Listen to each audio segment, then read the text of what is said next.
우리 이제 말씀 보겠습니다. 우리 말씀은 로마서 4장 18절부터 25절. 아브라함이 바랄 수 없는 중에 바라고 믿었으니 이는 내 후손이 이 같으리라 하신 말씀대로 많은 민족의 조상이 되게 하려 하심이라. 그가 백세나 되어 자기 몸에 죽은 것 같고 사라의 태가 죽은 것 같음을 알고도 믿음이 약하여지지 아니하고 믿음이 없어 하나님의 약속을 의심하지 않고 믿음으로 견고해져서 하나님께 영광을 돌리며 약속하신 그것을 또한 능히 이루실 줄을 확신하였으니 그러므로 그것이 그에게 의로 여겨졌느니라. 그에게 의로 여겨졌다 기록된 것은 아브라함만 위한 것이 아니요 의로 여기심을 받을 우리도 위함이니 곧 예수 우리 주를 죽은 자 가운데서 살리신 이를 믿는 자니라. 예수는 우리가 범죄한 것 때문에 내줌이 되고 또한 우리를 의롭다 하시기 위하여 살아나셨느니라. 아멘. 하나님께서 우리를 구원하실 때 어떤 방법과 지혜로서 죄인된 우리를 의롭다 칭함을 받을 수 있도록 하시는 것일까? 우리는 지금 그것에 대해서 다루고 있습니다. 여기에는 경건하지 않은 사람들을 의롭다고 하셔야만 됩니다. 그리고 보통의 사람들이 흉악범이라고 손가락질할 만한 그 사람의 죄가 용서되어져야 됩니다. 할례를 받지 못하여서 언약 백성이 아닌 사람들까지도 오직 믿음으로만 의롭다함을 인정받게 하셔야 할 방법입니다. 그뿐만이 아닙니다. 이 출애굽을 받은 백성과 언약을 맺으시면서 주신 율법을 주셨는데요. 그 율법으로 하지 않으시고 그 주신 율법의 조건에 위배되지 않는 방식이어야만 한다는 겁니다. 또 하나님께서 자신이 하신 약속을 따라서 우리를 구원하셔야 되는데 율법으로 아니하신다는 것은 율법이 요구하는 순종, 곧 우리의 행위로도 의롭다함을 받지 않는 그런 방법이어야 한다는 것입니다. 과연 이런 다양한 많은 조건을 만족시킬 수 있는 하나님의 지혜와 방법은 무엇이어야 하겠습니까? 로마서 4장 16절은 상속자가 되는 그것이 은혜에 속하기 위하여 믿음으로 된다고 했습니다. 하나님의 약속이 우리의 것이 되는 방법은 믿음으로 된다고 하시는 겁니다. 그렇다면 그 약속을 믿는 믿음은 무엇을 뜻하는 것일까요? 어떤 모습이 믿음의 반응이겠습니까? 오늘날 이 현대의 신자들은 믿음에 대해서 오해하는 경우가 많이 있습니다. 왜냐하면 이 잘못된 믿음을 마치 바른 믿음인 것처럼 가르쳐지기 때문입니다. 대표적인 것이 이것입니다. 잘 될 것이라고 생각하면 그렇게 된다는 것입니다. 그래서 세상에서 가르칠 때 거울 앞에 서서 이렇게 자신에게 말해주라는 거예요. 넌 잘 될 거야. 잘 될 거야. 잘 될 거야.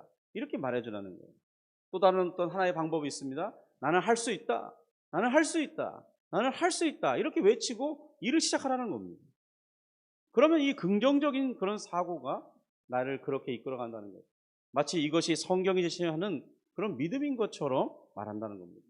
여러분 자신에게 독려하고 자신을 격려하는 그런 것이야 무엇이 나쁜 것이겠습니까마는 그것이 성경이 말하는 그런 믿음은 아니라는 거죠. 심지어 어떤 이들은 이 현실을 인정하지 않는 게 믿음이다 이렇게 생각하는 경우도 있습니다. 예를 들면요, 몸에 병이 있는 거예요. 근데 나는 아프지 않아. 그렇게 생각하고 그렇게 행동해 보라는 겁니다.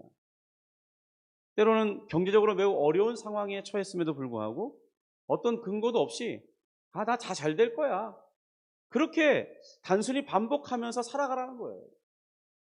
그리고 그것이 믿음이라고 생각한다는 것입니다. 성도 여러분, 이것은 바른 믿음은 아니라는 것입니다. 성경에서의 믿음은 단지 이 현실을 외면하거나 부정하는 걸 뜻하는 게 아닙니다.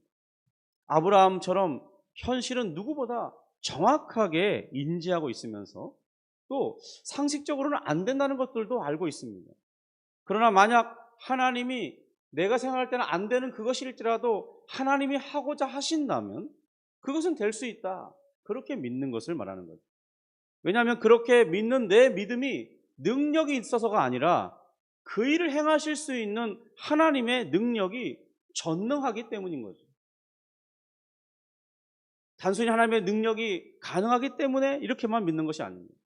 하나님께서 그렇게 하시겠다는 의지와 약속이 더해져 있느냐, 그것을 바로 우리가 확인해야 한다는 것입니다. 그것을 신뢰하는 것이 바로 아브라함의 믿음이었다는 것입니다. 16절인데요. 16절 한번 보여주시겠습니까? 네, 같이 읽습니다.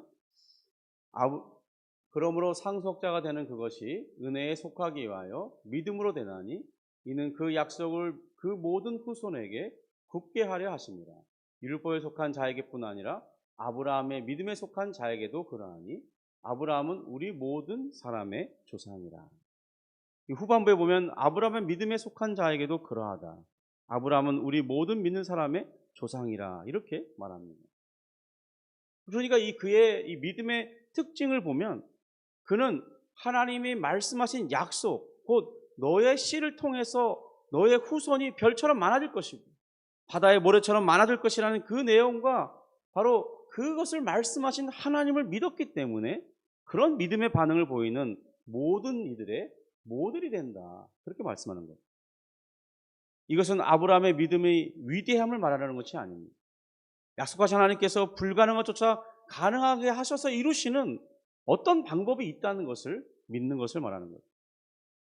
그와 같이 우리도 불가능해 보이는 것, 곧 죄에서 우리를 건져내시고 의롭다 칭하시는 그 일에 있어서 하나님께서는 그의 합당한 방법과 지혜가 있다는 것, 바로 그것을 아브라함 믿었던 것처럼 우리도 믿는다는 거죠.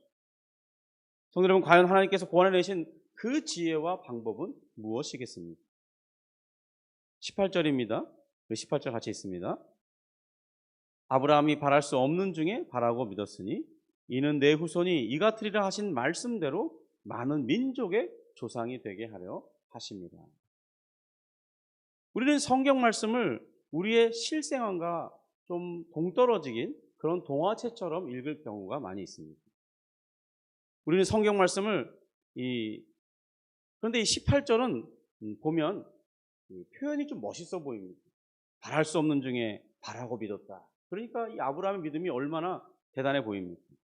그런데 실상 이 말은 아브라함에게 매우 절망적인 현실을 말해주고 있다는 거죠.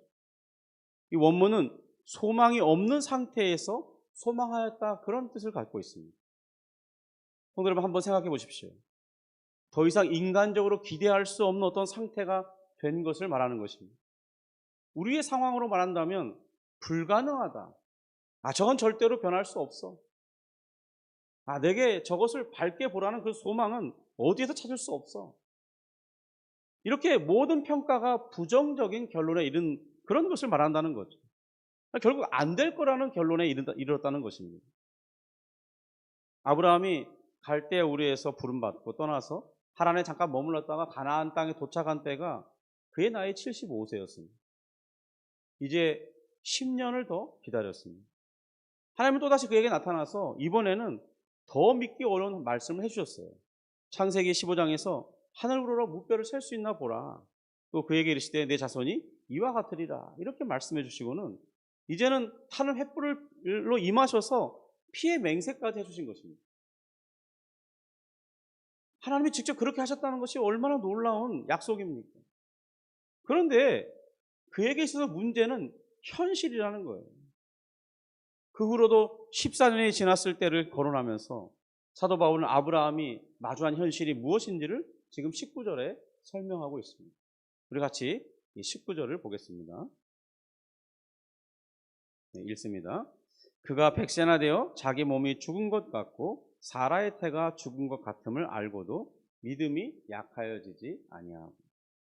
여기서 바울은 두 번이나 죽은 것 같다, 이렇게 사용합니다. 아브라함의 몸도 사라의 몸도 이제 더 이상 자녀를 출산하기가 어려운 그런 나이가 됐다는 거예요. 끝났다는 거죠. 그런데 저는 오늘 여기서 오늘 본문의 가장 중요한 단어를 주목하고 싶습니다. 바로 어떤 말이냐면 알고도라는 거예요. 아브라함이 모르지 않았다는 겁니다. 사라가 모르지 않았다는 거예요. 그가 착각하지 않은 것입니다. 외면한 것도 아니에요. 자기의 현실을. 마치 우리가 오늘날 의학적으로 불가능하다가 말하는 것처럼 누구보다 불가능하다는 것을 잘 알고 있었던 상황이라는 겁니다. 그런데요, 믿음은 그런 불가능한 현실을 무시하거나 부정하는 게 아니라는 거예요.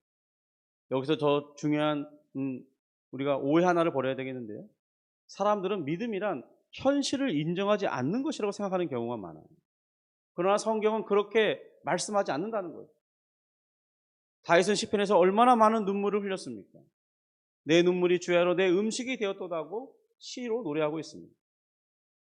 예레미야는 눈물의 선지자라고 불렀습니다. 예수님도 나사렛의 무덤 앞에서 우셨습니다. 그러나 믿음이 있다고 해서 우리 인생에 울만한 슬픔이 없어지는 것은 아니라는 거예요. 우리 인생의 때때로 그런 정말 너무나 큰 슬픔을 일으키는 그런 아픔들이 우리 현실에 있다는 것입니다. 믿음이란 그런 현실을 보이지 않는 그런 상태로 나를 몰아넣는 게 아니라는 겁니다. 믿음은 현실을 외면하는 것이 아니라 직시하는 것입니다. 그리고 믿음보다 더 크신 하나님을 바라보는 것입니다. 이것이 바로 은혜이고 하나님의 인도하심입니다. 엘리야는 이 갈멜산 하늘에서 불을 내리게 했던 위대한 선지자였습니다. 그가 이 바알과 아세라를 섬기는 이 제사장들과 850대 1인가요? 엄청난 수적인 그런 열세에도 불구하고 그들을 다 이겼고 그들을 다 죽이었습니다. 얼마나 대단한 사람입니까? 그런데 그랬던 사람이 열왕기상 이제 19장으로 넘어가면요, 이제 이세벨의 이 위협으로부터 도망쳐서 로뎀나무 아래에 숨어서 하나님 앞에 이렇게 기도합니다. 여호와여, 넉넉하오니 지금 내 생명을 거두어 주옵소서. 엘리야는 엘리야가 갑자기 믿음을 잃어버렸던 것일까요? 그것은 아니라고 생각합니다. 현실이 너무 크게 보였던 거예요. 이세벨이 그렇게 말했죠. 너를 만나는 순간 너는 죽을 것이다. 여러분, 이것이 얼마나 큰 위협입니까? 그래서 그녀로부터 도망친 것이고 그녀의 그녀의 입으로부터 나오는 그런 모든 말로부터에 대한 두려움, 이 모든 것이 사실이었다는 거예요. 그래서 그는 너무나 힘들어진 것이죠. 그런데 하나님은 엘리야를 책망하지 않습니다. 네가 어쩌자고 이렇게 되었느냐? 네가 정말 불을 하늘에서 내려서 하나님 앞에 제사를 드린 참된 선지자가 맞느냐? 이런 식으로 꾸짖지 않았다는 거예요. 오히려 하나님은 그를 책망하지 않으시고요, 그의 기운이 소진했기 때문에 먼저 기적 같은 방법으로 먹이시는 것입니다.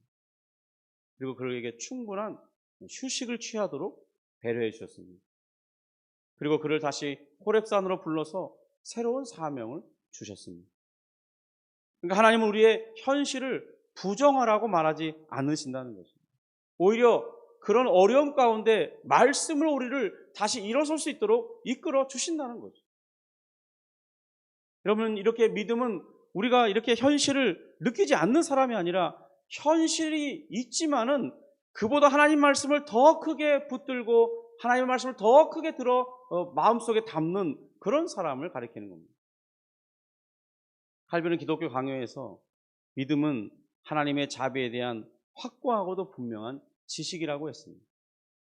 그리고 그의 로마서 주석에서는 아브라함을 설명하면서 믿음은 감각을 없애는 것이 아니라 감각보다 하나님의 말씀을 더 높은 자리에 두는 것이라고 했습니다. 현실을 부정하는 게 아니라 현실을 명확하게 바라보는 것. 성경적 믿음은 눈을 감는 것이 아닙니다. 우리 앞에 펼쳐진 이 현실에 눈을 뜨고서, 그러나 그 현실 너머에서 역사하시는 하나님, 그리고 그분의 약속을 함께 바라보는 것을 말하는 것. 성도 여러분, 여러분 앞에는 지금 어떤 현실이 펼쳐져 있습니까? 마치 죽은 것 같아 이렇게 보여지는 그런 너무나 큰 문제가 여러분 앞에 있습니까? 아브라함처럼 오랫동안 응답되지 않는 어떤 기도 제목이 있습니까? 가정의 문제, 건강의 문제, 자녀의 문제, 교회의 문제. 하나님은 우리에게 이런 모든 문제를 부인하라고 말씀하시는 것이 아니라 현실보다 더 크신 하나님을 바라보라. 그렇게 말씀하신다. 오늘 우리가 붙들어야 할 것은 단순한 긍정적인 생각과 태도, 그것이 아닙니다. 하나님의 약속을 붙들라는 것입니다. 성도 여러분 기억하십시오. 하나님의 약속은 결코 헛되는 법이 없습니다. 왜냐하면 약속하신 하나님은 반드시 그 약속을 성취하시기 때문입니다. 두 번째로 약속은 사람의 능력이 아니라 하나님의 신실하심 위에 세워져 있습니다. 아브라함은 자신과 자신의 아내의 육신의 상황을 보았습니다. 그래서 이제는 더 이상 가능성이 없다고 생각했어요. 그래서 99세 때 찾아온 이 하나님의 천사들에게 천사들이 이제 어떤 말을 해줬습니다. 그런데 어떤 반응을 보였냐면은 창세기 17장 17절부터 18절인데요. 우리 같이 보시고 읽겠습니다. 아브라함이 엎드려 웃으며 마음속으로 이르되 100세 된 사람이 어찌 자식을 낳을까? 사라는 90세니 어찌 출산하리요? 하고 아브라함이 이에 하나님께 아뢰되 이스마엘이나 하나님 앞에 살기를 원하나이다. 그럼 이 말씀에서 무엇이 보여집니까? 아브라함이 왜 웃었습니까? 내년에 너에게 아들을 주는데 그 아들의 이름을 이삭이라 하라고 하고, 그리고 그 아들을 통해서 너와 맺은 언약을 이어갈 것이다. 이렇게 말씀했거든요. 그러니까 웃지 않을 수 없는 거죠. 아니 제가 이제 99세고 사라가 90세입니다. 이제 자녀 낳을 수 없잖아요. 안다는 거죠. 인간적 가능성이 없다는 겁니다. 그러니 정말 믿음의 반응을 보인다는 게 결코 쉬운 것이 아니죠. 그런데요, 그래도 하나님께서는 계속해서 말씀하십니다. 그 내년도에 사라를 통해서 낳을 이삭을 통해 이 언약을 갱신할 것이라고 말씀해 주시고 떠나고, 그리고 뭘 하냐면 그런 증표로서 너는 이 할례를 행하라고 하겠습니다. 아브라함이 근데 정말로 자신의 모든 이 남자들을 할례하게 했다는 거예요. 20절입니다. 같이 읽습니다. 믿음이 없어 하나님의 약속을 의심하지 않고 믿음으로 견고해져서 하나님께 영광을 돌립니다. 그러니까 바울은 믿음을 설명하기 전에 하나님의 약속을 중심에 두고 있다는 것을 우리가 유념해서 보시기 바랍니다. 이것은 아브라함이 스스로 믿음을 만들어낸 사람이 아니라 이렇게 말하고 싶었던 것이에요. 그보다 먼저 하나님의 말씀이 그에게 먼저 있었고, 믿음은 언제나 그 약속된 말씀으로부터 시작된다. 그것을 말하고 싶은 거죠. 그러니까 믿음은 결코 인간의 정신력에 근거하고 있는 게 아닙니다. 어떤 강한 고도의 훈련을 통해서 믿음이 만들어지는 건 아니라는 거예요. 믿음은 언제나 말씀에서부터 시작된다는 것을 기억하시기 바랍니다. 로마서 10장 17절에 이렇게 말합니다. 믿음은 들음에서 나고 들음은 그리스도의 말씀으로 말미암아요. 믿음은 성령께서 말씀을 듣는 내 안에 어떤 신비한 역사를 통해 일으키시는 은혜라는 거예요. 그래서 에베소서 2장 8절에서도 은혜에 의한 믿음으로 구원을 받는다고 했고, 그 은혜와 믿음은 다 하나님의 선물이라고 했습니다. 종교개혁을 일으킨 마틴 루터가요, 이 수도사 시절이 있었습니다.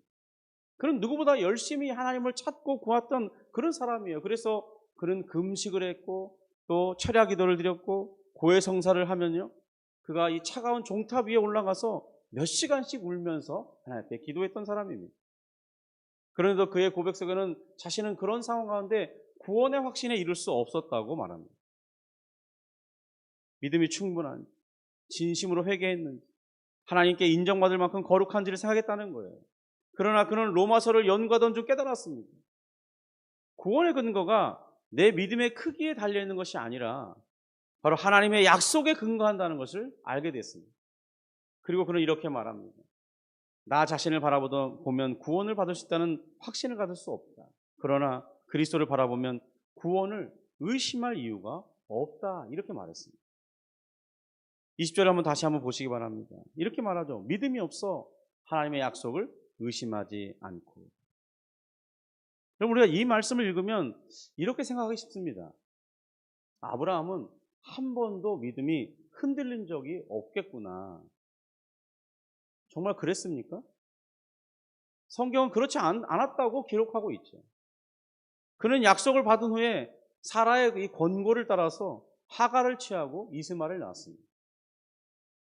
여러분, 이런 행동의 이유가 무엇이겠어요? 정말 아브라함이 흔들림 없는 믿음의 사람이었습니까? 그러면 왜 바울은 의심하지 않았다고 말하는 것일까요? 우리는 성경이 말씀하는 이 믿음을 오해하지 말아야겠는데, 아브라함의 인생에 단 한 번도 의심조차 없었다, 이걸 말하는 게 아닙니다. 그의 믿음의 방향이 무엇을 바라보고 있느냐를 보는 거죠. 아브라함 믿음도 심하게 흔들릴 때가 있었습니다. 한 번이 아닙니다. 여러 번 믿음이 흔들렸어요. 그러나 그가 다시 약속으로 돌아온 사람이었다는 거예요. 여러분, 칼빈은 그러한 모습을 믿는 자들에게도 의심은 일어난다고 말합니다. 그런데 그 믿음은 결국 그 의심을 이기고 하나님의 말씀에 복종하도록 이끌어 간다는 거예요. 우리의 모습을 한번 생각해 보세요. 우리는 기도하면서 걱정하죠. 신기합니다. 하나님 앞에 기도하는데 걱정하는 거예요. 말씀을 들으면서도 우리의 현실을, 미래를 예측할 때 두려워해요. 하나님께서 우리에게 그런 순간이 있어서는 안 된다고 하시는 것이 아니라는 겁니다. 믿음은 뭔가 견고해서 흔들림이 없는 그런 상태여야 된다고 말하지 않는다는 거예요. 때로는 환경이 너무나 크게 보이기 때문에 거기에 압도당할 수 있습니다. 그렇지만 그런 중에 어느 때가 되면 다시 하나님을 바라본다는 것이죠. 기억하시기 바랍니다. 믿음은 한 번도 흔들림이 없어야 된다고 말하지 않습니다. 계속해서 다시 주님을 바라보느냐, 이걸 묻는다는 거예요. 그러한 믿음의 결국이 하나님께 영광을 돌리게 한다고 말씀합니다. 반복된 실패의 과정을 통해서 하나님께서 인정하실 믿음으로 나아가는 거죠. 일종의 다지기가 된다는 거예요. 그리고 이 믿음은 하나님께 영광을 돌려주는 그런 믿음이 된다고 말씀하고 있습니다. 여러분, 불신앙적 태도는요, 하나님께서 정말 하실까? 약속을 지키실까? 이렇게 의심하는 걸 말합니다. 하나님께서 그 약속을 지키지 않으실 거라는 생각이 든다는 거예요. 그런데 이 믿음은 반응은 하나님의 신실하심을 신뢰하는 행동을 말합니다. 하나님께서 비록 내 생각은 불가능해 보일지라도 하나님이 원하시기 때문에 이루실 것이다, 그런 믿음의 반응을 보인다는 거예요. 바로 그것이 하나님께 영광이 된다는 겁니다. 이런 믿음의 핵심은 우리에게 있는 것이 아닙니다. 하나님의 능력에 있는 거예요. 하나님이 하실 것이고 하나님이 하셨다고 고백하는 것입니다. 그리고 그의 일하심을 기뻐하고 즐거워하는 것이 바로 우리의 제일 인된 존재 목적이라고 소요리 문답에서 말하고 있습니다. 21절입니다. 우리 같이 21절 있습니다. 약속하신 그것을 또한 능히 이루실 줄을 확신하였으니. 사도 바울은 이 아브라함의 믿음에 초점을 맞추지 않고 그를 바라보는 하나님께 초점을 맞춰 설명하고 있습니다. 아브라함의 믿음의 근거는 이 자기 자신의 어떤 그 믿음이나 결심, 어떤 경험이 아니었어요. 그는 자신에게 약속하신 하나님이 능히 이루실 것이라고 믿었습니다. 본문에서의 능히라는 것은 단순히 하나님이 모든 걸 다 할 수 있다, 그런 것을 말하는 게 아니에요. 하나님은 어떤 분이냐면 모든 것을 다 할 수 있는 그런 하나님이라기보다 하나님의 전능은 자신이 하신 약속은 반드시 이루어 주시고 그럴 수 있는 능력이 있으시다, 이런 표현이 하나님의 전능이라고 말할 수 있는 것입니다. 성경이 말씀하는 하나님의 이 전능하심을 오해하지 말길 바랍니다. 내가 소원하는 모든 것을 다 들어주신 하나님, 그런 하나님이 아니라는 거예요. 그러니까 내 소원을 들어주지 않으시면 하나님께서 능력이 없어서 그런 게 아니라는 겁니다. 여러분, 우리의 소원은 잘못된 소원일 수 있어요. 그래서 하나님께서 응답해 주시면 안 되는 그런 소원이 있다는 겁니다. 그러니까 내 소원대로 응답해 주지 않는다고 그분이 전능하시지 않다고 결론 지어서는 안 된다는 거죠. 민수기 23장 19절입니다. 우리 같이 읽습니다. 띄워주세요. 하나님은 사람이 아니시니 거짓말을 하지 않으시고 인생이 아니시니 후회가 없으시도다. 어찌 그 말씀하신 바를 행하지 않으시며 하신 말씀을 실행하지 않으시랴. 이어서 우리 히브리서 10장 23절입니다. 또 약속하신 이는 미쁘시니 우리가 믿는 도리의 소망을 움직이지 말며 굳게 잡고 그랬습니다. 이런 믿음은 하나님의 은혜로운 약속에 대한 이 확고하고도 분명한 지식을 말하는 것입니다. 우리는 자꾸 이 믿음의 크기를 논하려 하고 강한 믿음을 칭찬하려는 성향이 있습니다. 그렇지만 성경이 제시하시는 것은 하나님을 크게 보는 것이 중요하다고 말하는 거예요. 여러분, 믿음의 중심은 언제나 하나님의 약속에 있는 것입니다. 오늘 한 성도가 스펄전 목사님에게 찾아왔다고 합니다. 목사님, 제 믿음이 너무나 약합니다. 그러자 목사님은 당신을 구원하는 것은 큰 믿음이 아닙니다. 당신을 구원하는 것은 위대한 구세주입니다. 작은 손이라도요, 이 튼튼한 바위를 붙들면 안전하겠죠. 그런데 힘센 손을 가진 사람이라도 썩은 나뭇가지를 붙들고 있으면 함께 썩은 가지가 부러지면서 떨어지는 것입니다. 이처럼 믿음의 능력이 나타나는 것은 우리 믿음 자체가 아니라는 거예요. 그 믿음으로 누구를 붙들고 있느냐는 거죠. 지금 우리가 붙들고 있는 그리스도는 바로 죽음을 이기신 자예요. 부활하여 승천하셨고 하늘 보좌 우편에 앉아서 아버지와 함께 통치하시는 왕으로 우리의 구원의 완성을 위해서 일하고 계신 분이십니다. 여러분, 그러니까 나의 믿음이 작은 것에 너무 집착하지는 마십시오. 하나님은 그 믿음 안에서 이 산을 들어서 저 산으로 옮기라고 할 수 있다면 그렇게 할 수 있다고 말합니다. 너의 믿음이 작아도 하나님이 그렇게 하실 수 있다고 믿으면 하나님이 하신다는 거예요. 하나님께서 우리의 행위를 보지 않으시고 믿음을 근거로 구원하신 이유가 무엇이겠습니까? 바로 우리 자신을 자랑하지 않게 하기 위해서입니다. 오직 하나님만 우리의 삶에서 자랑하게 하기를 원하시기 때문이죠. 세 번째는 하나님의 약속은 예수 그리스도 안에서 완성된다는 겁니다. 22절입니다. 같이 읽습니다. 그러므로 그것이 그에게 의로 여겨졌느니라. 이렇게 본문이 맞춰도요, 우리가 참 이상한 점을 발견하기는 어렵습니다. 22절까지 딱 기록하고 맞춰도 큰 문제는 없어 보인다는 거예요. 그런데 사도 바울은 이어서 23절에 이렇게 이어갑니다. 우리 같이 읽습니다. 그에게 의로 여겨졌다 기록된 것은 아브라함만 위한 것이 아니에요. 그러니까 사도 바울은 성경을 어떻게 읽어야 하는지를 우리에게 가르쳐 주려고 하는 거죠. 성경은 단순한 위인전이 아니라는 거예요. 어떤 역사적인 교훈을 얻게 하려는 것이 아니라는 겁니다. 성경은 예수 그리스도를 증언하기 위해 기록하고 있는 거예요. 부활하신 예수님은 엠마오로 내려가는 제자들에게 나타나서 이렇게 말합니다. 이에 모세와 모든 선지자의 글로 시작해서 모든 성경에 쓴 바 자기에 관한 것을 자세히 설명하셨다고 말씀하고 있습니다. 그리고 요한복음 5장 39절에서 너희가 성경에서 영생을 얻을 줄 생각하고 성경을 연구하거니와 이 성경이 내게 대하여 증언하는 것이라고 예수님이 말씀하셨습니다. 그러니까 아브라함의 이야기도 결국 그리스도를 향하여 가는 것이라는 거예요.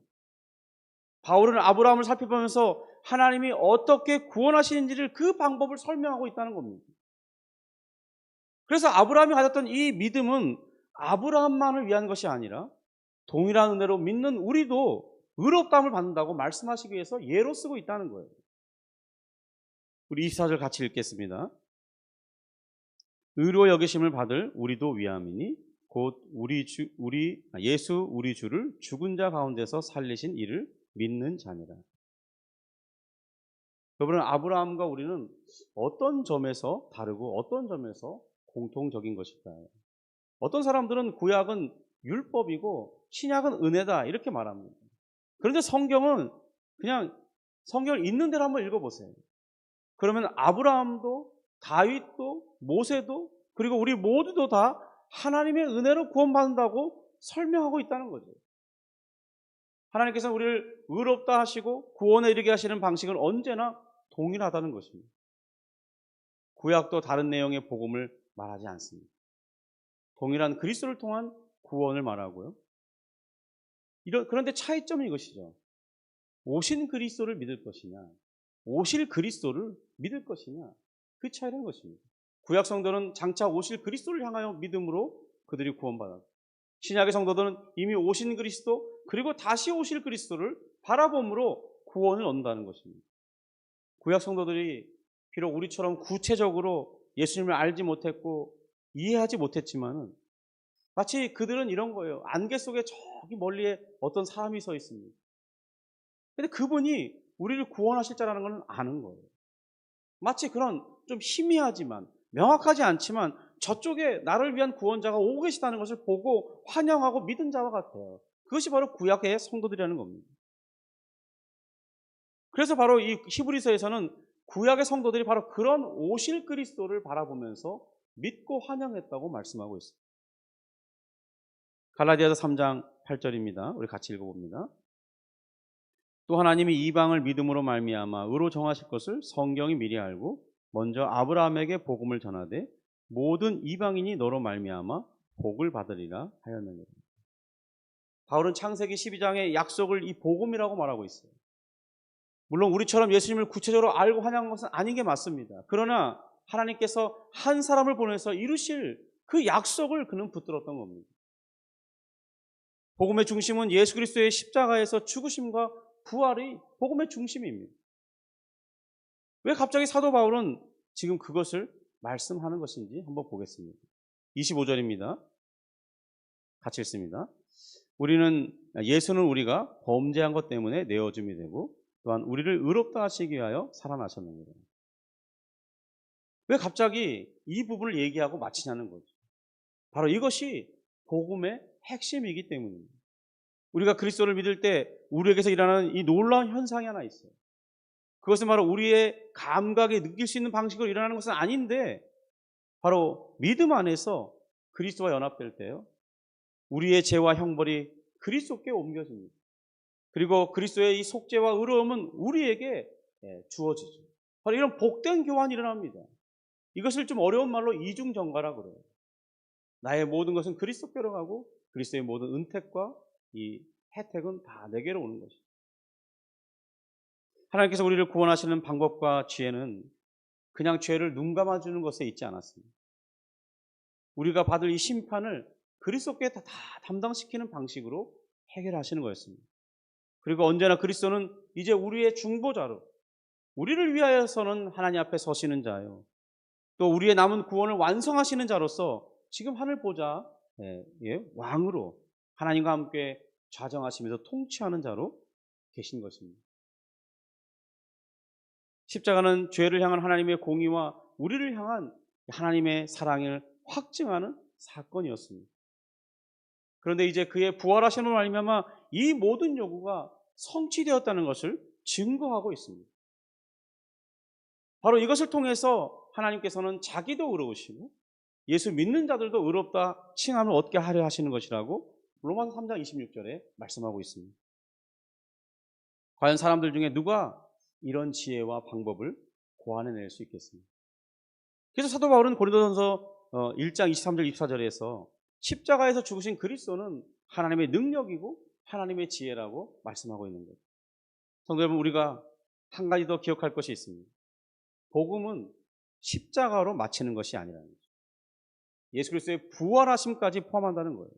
그래서 우리를 의롭다 하시기 위해서 그가 살아나셨느냐라고 25절에 말씀하고 있는 거예요. 그렇다면 왜 부활이 필요한 것이겠습니까?